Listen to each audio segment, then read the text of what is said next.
Monsieur le président, madame la ministre, madame la rapporteure, chers collègues. Tout d'abord, je vous souhaite la bienvenue, madame la ministre. Au printemps dernier, nous avions mené la bataille contre votre projet de loi relatif à la communication audiovisuelle et à la souveraineté culturelle à l'ère numérique, visant à la libération de l'audiovisuel public. Morcelé en raison de l'agenda parlementaire, ce projet de loi revient aujourd'hui par la petite porte, sous la forme des 2 articles qui nous sont présentés aujourd'hui. Malgré le changement de gouvernement opéré cet été, le cap fixé par le président reste, lui, toujours le même. Il s'agit de détruire méthodiquement le service public de l'audiovisuel. Madame la ministre, vous ne pouvez pas dire le contraire, puisque grâce à votre approbation, le 24 août dernier à minuit, la chaîne France O a cessé d'émettre. Les citoyens ultramarins sont donc victimes de la casse de l'audiovisuel public souhaitée par ce gouvernement. Pour rappel, le gouvernement demande à l'audiovisuel public français 190 millions d'économies. Le groupe France Télévisions doit en supporter à lui seul 160 millions. Les variables d'ajustement sont, comme à l'accoutumée, la masse salariale via des plans sociaux ou des fermetures d'antennes. Le prétexte à ces fermetures d'antennes, pour François notamment, aurait été une audience trop faible. Mais nous ne cesserons jamais de le marteler, le service public n'a pas à être rentable. Dans le projet de loi audiovisuelle, l'Arcom, autorité indépendante née de la fusion du CSA et de l'EDOPI, devait se voir confier des pouvoirs dont l'exercice devait être, d'ordinaire, assumé par un juge judiciaire. Nous y étions opposés. Aujourd'hui, le statut de l'Arcom n'est pas clair. Sera-t-il créé ou non par le gouvernement ? Auquel cas, quelle autorité sera alors chargée d'arbitrer les conflits entre les utilisateurs des plateformes et ces dernières ?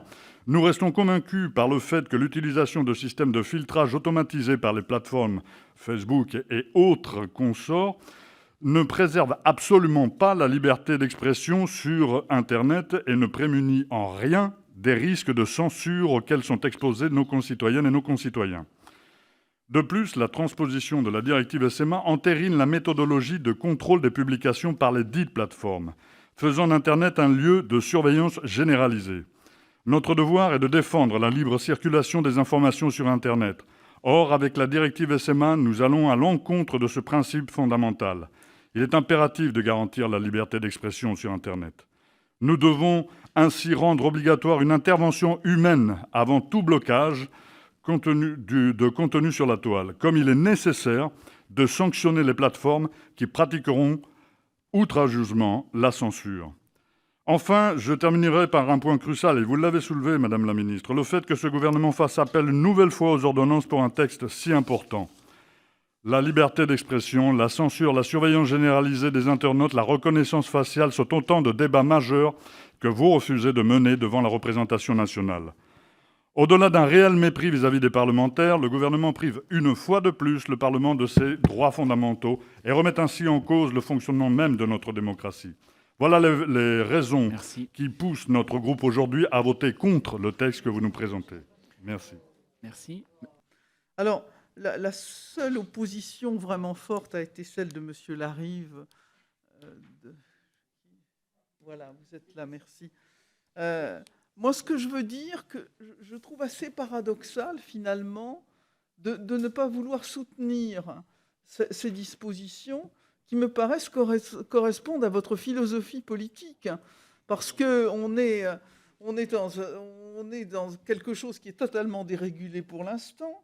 Nous l'avons bien vu au moment de la crise pandémique, qui livrait notre système audiovisuel à des coups de boutoir considérables. Vous devriez être un des principaux défenseurs de la démarche que nous vous proposons aujourd'hui, puisque justement, nous mettons de la régulation, nous mettons de la justice dans un marché totalement dérégulé. J'attends vraiment de vous que vous nous souteniez. Vous devriez être mon premier appui dans cette affaire. Ça me paraîtrait éminemment logique. Donc, mais j'accepte. Non, mais vous acceptez mon commentaire, monsieur le député. Voilà, bon, très bien. Donc, j'accepte votre opposition. Je souligne simplement qu'elle est éminemment paradoxale. Ma parole, comme la vôtre, est libre. Voilà, donc c'est peut-être la différence entre une opposition systématique et une opposition constructive. Voilà sans doute, voilà sans doute la différence. En tout cas, ce que je veux vous dire, un mot sur François, parce que là aussi, comme le plan de relance, c'est un peu hors limite.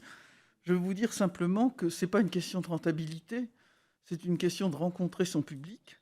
Et le public ultramarin, nous y sommes extrêmement attachés. Nous y travaillons avec le ministre Lecornu pour faire en sorte que, à la fois, le public ultramarin se retrouve dans le service public, mais surtout que ceux qui écoutent, ceux qui sont les téléspectateurs et les auditeurs du service public reconnaissent la France ultramarine dans toutes ses spécificités, dans toute sa diversité. C'est quelque chose auquel je suis extrêmement attaché. Donc, et c'est ce à quoi nous travaillons avec Monsieur Lecornu.